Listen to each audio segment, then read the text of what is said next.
예, 안녕하십니까. 오늘은 또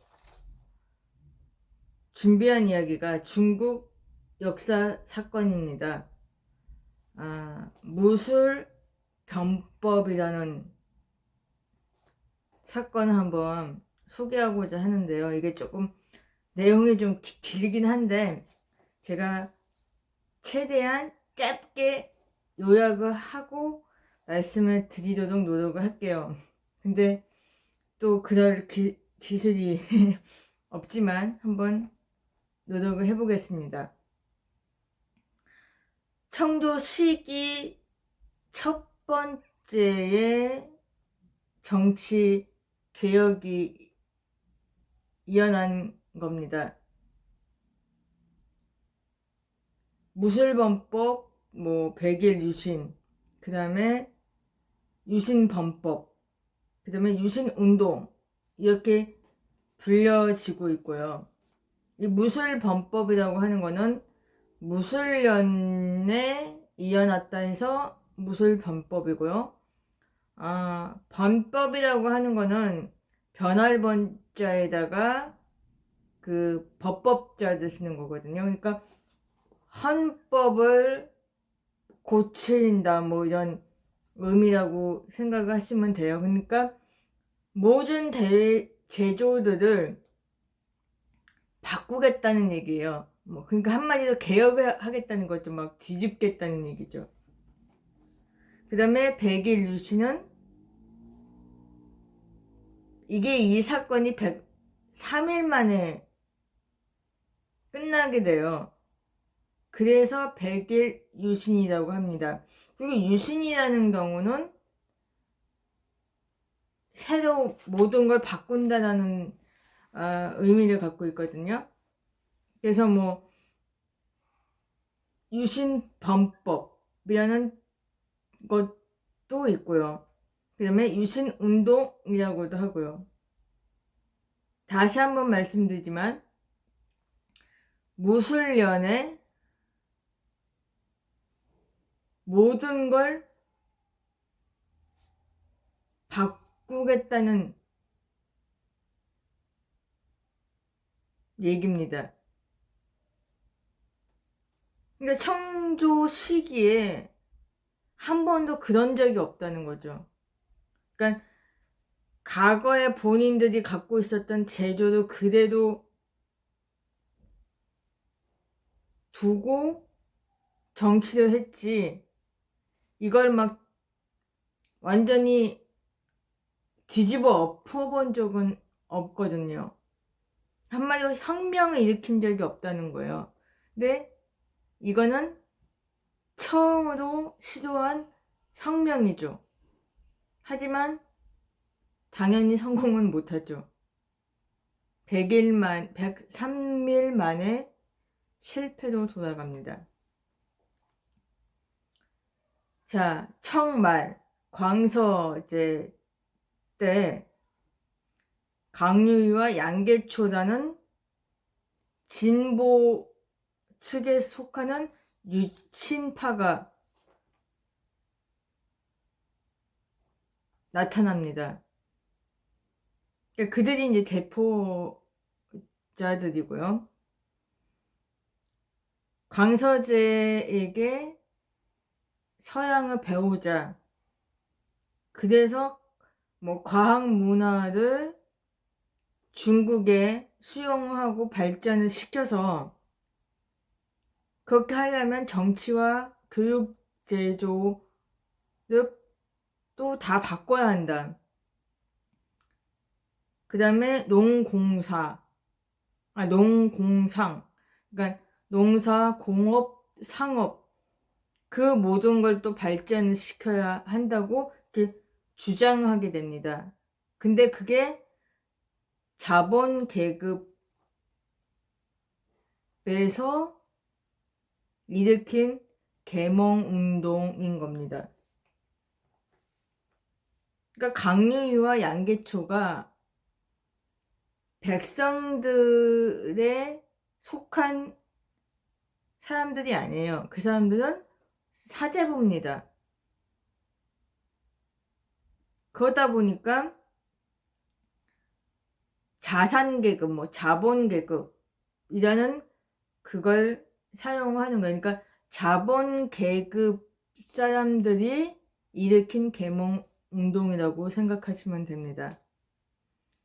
자, 주요 내용은 이렇습니다. 이거 보면서 할게요. 제가 너무 길어서. 정부기구 개혁, 그 다음에 쓰다데기 없는 버슬들 있잖아요. 그걸 다 철폐하자고 합니다. 그 다음에 유신파 인사들을 대거 임용하고요. 그 다음에 광공업 기업을 창설하자고 합니다. 근데 국영이 아니고 민간으로 많이 하자고 해요. 그 다음에 신식학당을 많이 세워서 거기서 인재들을 발탁을 해서 등용을 하자는 것도 주장하고 있습니다. 그럼 거기서 또 이제 그 인재들을 통해서 서양 서적을 번역, 그리고 새로운 사상을 전파하는 일을 맡기자는 것도 있습니다. 그 다음에 신문과 잡지 같은 간행무들을 또 많이 창설을 해서 언론 또 개방을 하자고 주장을 합니다. 다시 말하면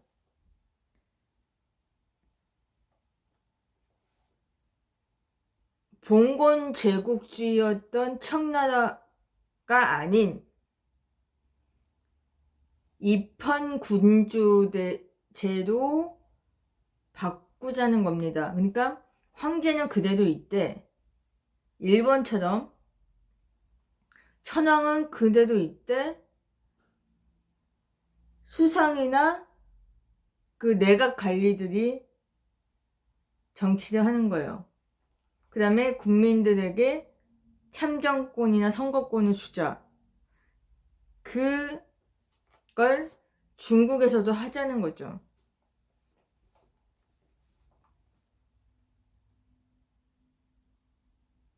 그러니까 완전히 뒤집어 엎어버려야 하는 상황이 되는 거죠.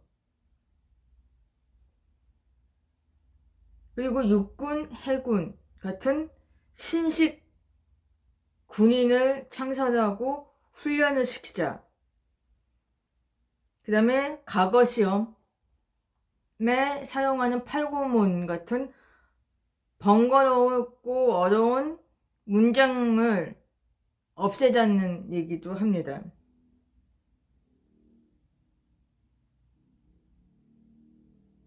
하지만 여러분들 생각해 보세요.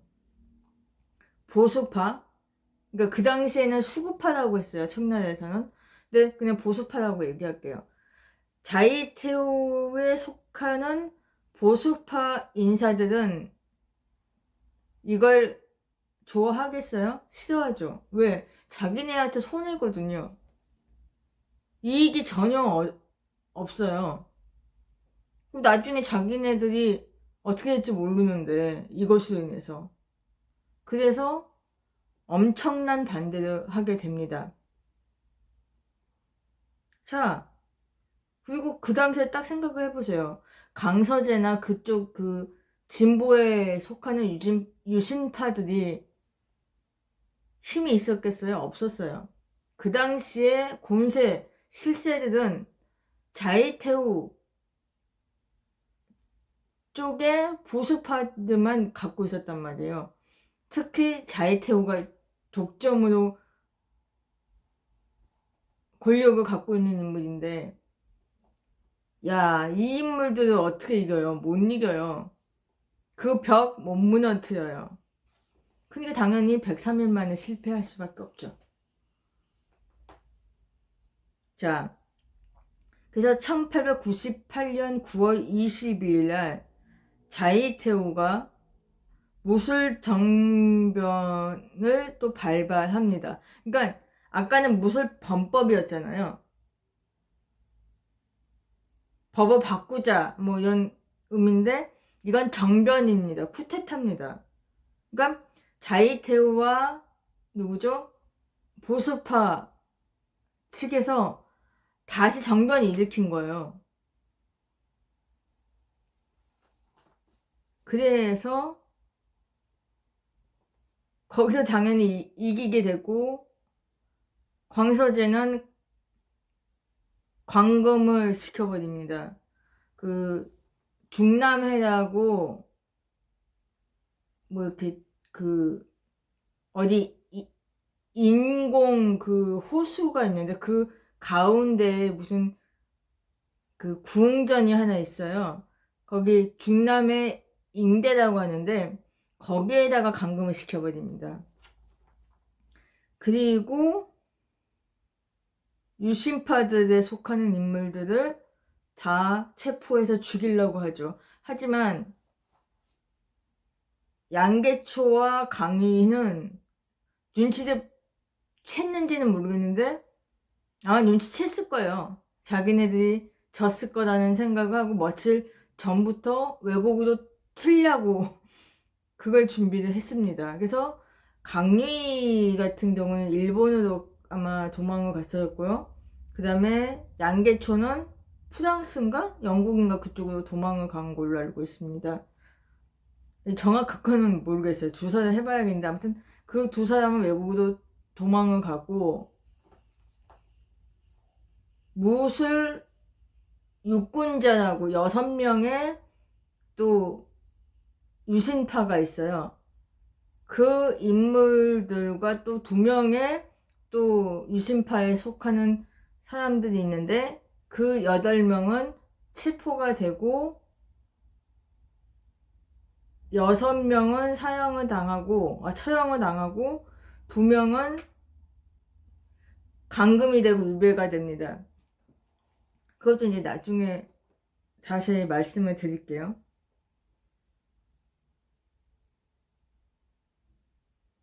무술범법은 처음 애국 구국의를 가지고 있는 범법으로 유신운동이라고 할 수 있습니다. 그러니까 애국 구국이라는 거는 나라를 사랑하고 나라를 구하겠다라는 그 의미, 그 구호로 갖고 있었던 거죠. 그리고 중국 근대에서 첫 중요한 정치 개혁이라고 할 수 있고요. 첫 그 사상은 계몽운동입니다. 그리고 이 범법은 사상 해방을 촉진시키는 작용을 했었고요. 그 다음에 중국 근대 사회의 그 신해혁명, 오사운동, 뭐 이런 여러 가지 사건들의 그 출발점이라고 할 수 있는 사건이 바로 무술범법입니다. 무술범법입니다. 발생 시기를 말씀을 드리면요. 1898년 6월 10일부터 9월 20일까지입니다. 그 다음에 이 배경을 말씀을 드리면 마간 조약, 그러니까 시모노세키입니다. 시모노세키라는 그 조약을 맺게 됐는데 이것도 불평등 조약이에요. 다시 말씀드리면 국권이 상실되면서 치욕스럽게 치러진 일본과 중국이 맺은 조약입니다. 그것으로 인해서 중국 이 진보 쪽에서 생각하는 사람들이 위기감을 느낍니다. 그래서 이 범법을 제창을 하고 실행을 하려고 했던 거죠.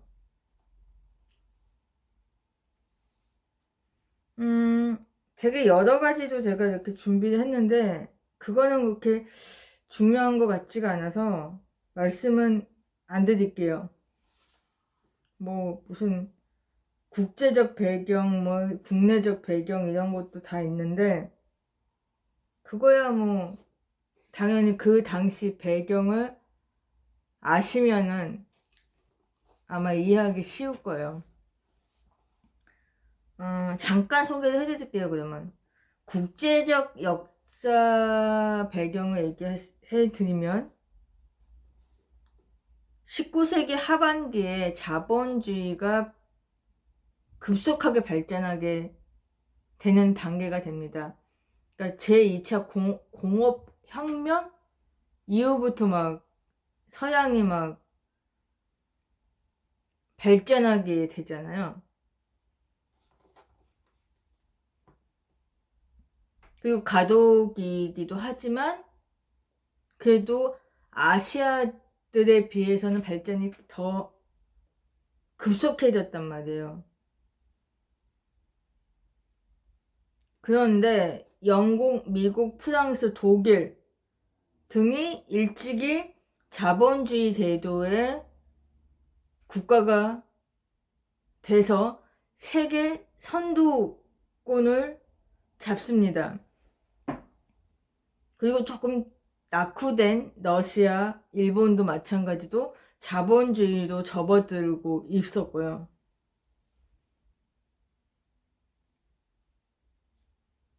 하지만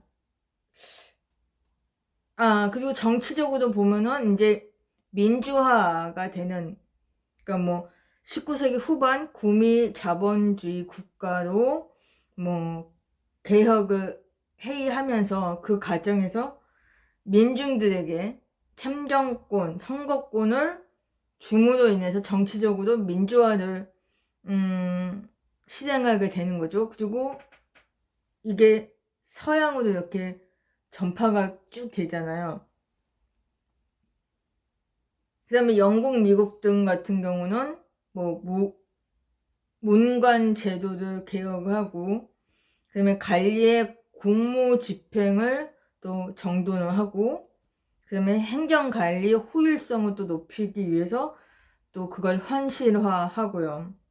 그 다음에 자본주의의 정상적인 운행을 또 보증화를 시키죠.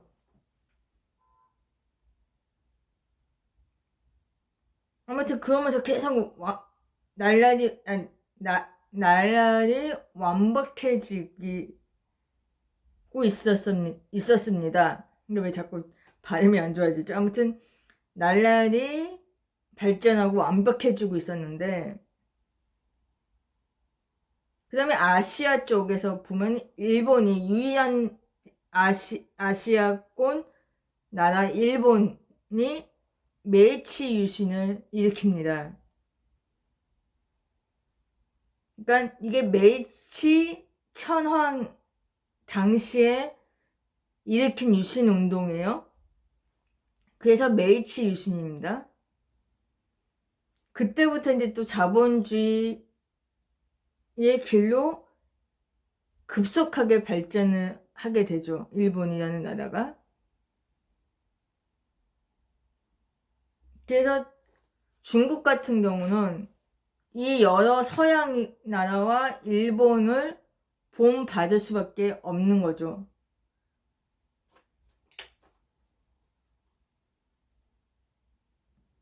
근데 이제 국내적으로 또 보시자면 서양 열강과 일본만 빼고도 그 당시에 조선이죠. 조선. 그 다음에 동남아시아 쪽. 그리고 뭐 대방도상국 국가라고 하냐? 그러니까 후진국들을 또 습격을 해갖고 자기네 통치하에 식민지화를 또 하게 되죠. 그래서 그 제국주의라고 하잖아요, 그걸. 그러면서 중국 같은 경우도 완전히 그 서양 열강과 일본에 의해서 먹힘을 당하는 거예요, 계속. 뭐 조선보다는 약하지만. 아무튼 근데 시모노세키 조약의 협정으로 인해서 중국은 또 다시 한번 영토가 또 한량이 되고요. 분할이 되는 거죠. 그 다음에 배상금을 또 변상하라고 그러고. 그러니까 애군이 엄청나게 이제 닥친 거죠. 숨을 못 쉬는 거죠. 청 정부 입장에서는 완전히 숨이 그냥 헐떡헐떡거리는 그런 상황이 돼버린 거죠. 그런데다가 전국적으로 또 난동을 피우고 있고, 그 다음에 조선 갑오 전쟁이라고 아시죠? 조선에서 또 그 일본인가? 그 아무튼 그 전쟁이 일어났잖아요. 중일 전쟁이라고 하나 그걸? 아무튼 조선 그 땅 때문에 일본이랑 중국이랑 싸우고 뭐 그런 게 있었어요. 그게 맞나요? 아무튼 근데 그것에 또 전쟁에서 짐으로 인해서 중국 사회가 반식민지화가 가속화가 됩니다. 아까 말씀드렸던 것처럼. 그러니까 망국의 위급한 형세로 중국인들은 새로운 구국 구민의 길을 모색하기 시작을 하게 되는 거예요. 자, 구국 구민이라는 건 나라를 구하고 백성을 구한다는 의미입니다. 근데 그 길을 모색을 하고자 노력하던 시기가 된 거예요. 그래서 그게 결과가 무술연도의 범법을 일으킨 거죠. 무술범법. 그 다음에 경제적으로 보자면 중국 민족 자본주의로 처음으로 발전의 길을 가고 있었습니다. 자, 세 가지가 있는데요. 그 발전하던 그 세 가지. 첫 번째, 제국주의 침입을 당한 것에 가져온 자극입니다. 아까 얘기했던 시모노세키 조약에 의한 열강, 그러니까 서양 열강 일본의 통상 항구, 그러니까 항구들을 개방을 해서 수출과 수입을 자유롭게 하자는 그런 거죠. 한마디로 나라를 뺏겠다는 얘기죠. 근데 아무튼 그런 의미가 있습니다. 그것으로 인해서 외국인들이 들어오면서 공장을 개설하기 시작합니다. 그러면서 거기서 자기네들 그 기업을 활동하게 되는 거죠.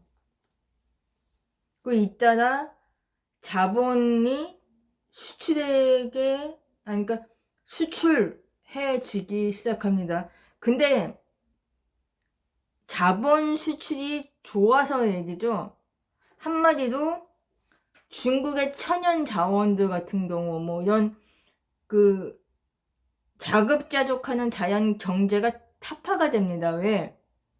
서양 열강이나 일본에서 와가지고 천연 자원 같은 경우 뭐 이런 거 다 싼 값으로 뺏어가는 거예요. 자기네 그 가격대로 가져가는 게 아니라 소비자 그 가격으로 가져가는 게 아니고요. 그냥 아주 싼 가격 아니면 그냥 뺏어가는 거예요. 그러면은 당연히 중국은 낙후가 되는 수밖에 없는 거죠. 그것으로 인해서 중국 같은 경우는 이제 상품을 뭐죠? 자기네가 스스로 만들고 그 힘을 키워서 수출을 하고 뭐 수입도 하고 해서 이제 그 자유경제 같은 걸 발전을 시켜서 자기네 나라가 부자가 되게 뭐 돈을 벌 수 있게 해야 한다는 거죠. 그러다 보면 중국에서도 공업 활동이 발전이 될 수밖에 없는 거죠. 그게 이제 그 조건으로 이제 자극이 돼서 그렇게 되어 가려고 하는 거죠. 그 다음에 두 번째가 양모 운동입니다. 이건 이제 또 양모파다고 또 따로 있어요. 그 이홍장 측의 이제 사람들인데요. 이거는 나중에 말씀을 드리든지 뭐 지나가든지 할게요. 이 양모파들 같은 경우는 스스로 강해지냐, 자강, 그 다음에 부를 구한다 해서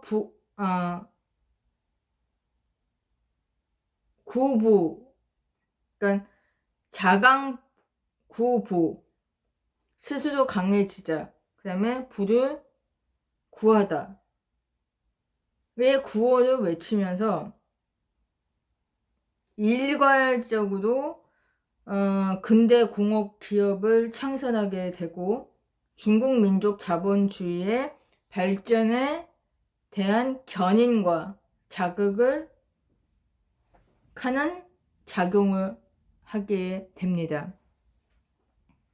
세 번째, 백성들이 민족 자본주의 발전을 하게 하고 그 다음에 외국 상인과 외국 공장을 제압으로 간주하는 것이 민족 멸망의 위기에 봉착하는 것을 대해서 구제하려는 수단 중 하나다고 각성을 하고 있었기 때문입니다. 이게 무슨 얘기냐면 죄송합니다. 이게 제가 해석을 좀 이상하게 했는데 백성들이 스스로 민족 자본주의가 발전이 되면서 외국 상인들이나 외국 공장들이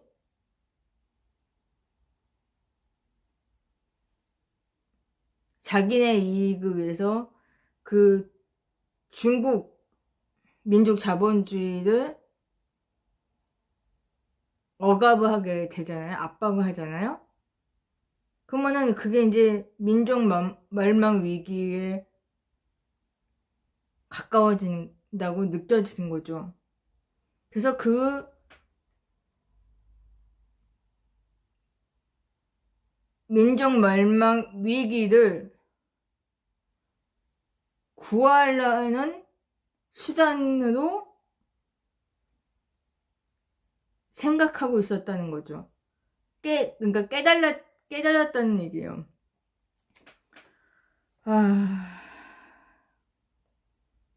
이걸 그들은 시럽 999의 구호로 유리한 기구로 대량 민족 공업 발전을 이용한다고 합니다. 그래서 19세기 말년 중국 민족 자본주의의 초보적인 발전으로 얻어 자산계급의 유신 범법 운동으로 여러 정제됨으로 경제 기초로 제공을 했다고 합니다. 그 다음에 이제 뭐 계급 기초로 또 입장을 말씀을 드리면 민족 자본 계급의 강화라는 거죠. 뭐 민족 자본주의의 초보적으로 발전에 따라 중국 민족 자산 계급의 그 경제력이 끊임없이 이제 높아지고 그들의 이제 경제 지위가 정치적 권리로 부합하게 되는 거에 모색하기 시작을 했다고 합니다. 그러니까 경제가, 그러니까 경제력이 이렇게 높아지면서 정치적으로 권력도 높아져야 한다는 거 아니에요? 근데 그게 아직은 그게 안 된다는 거죠. 경제력은 높아지는데 정치적인 권력은 아직까지 미친 거예요.